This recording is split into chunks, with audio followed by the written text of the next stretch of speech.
Agar siz hamkorlaringiz bilan suhbat o'tkazmoqchi bo'lsangiz, siz uchun ajoyib lifehack. Hech qachon hamkorlik qilmoqchi bo'lgan insoningizni o'z ofisingizga suhbatga chaqirmang. Yoki-da uning ofisida ham suhbatni o'tkazmang. Chunki agar siz o'z ofisingizga chaqirib hamkoringiz bilan gaplashadigan bo'lsangiz agar, sizni ofisingizdagi ishchilaringiz sizni fokusingizni bo'lib qo'yishi mumkin.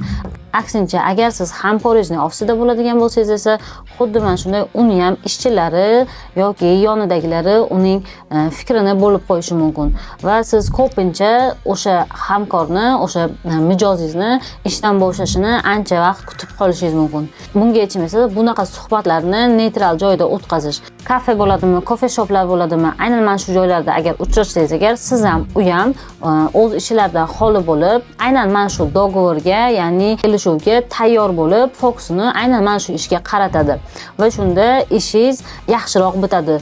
Klient nima xohlayotganini chotkiyasini sizga tushuntirib bera oladi. Siz ham unga nimalar qila olishingizni, ya'ni o'z xizmatingizni chotkiyasini tushuntirib bera olasiz.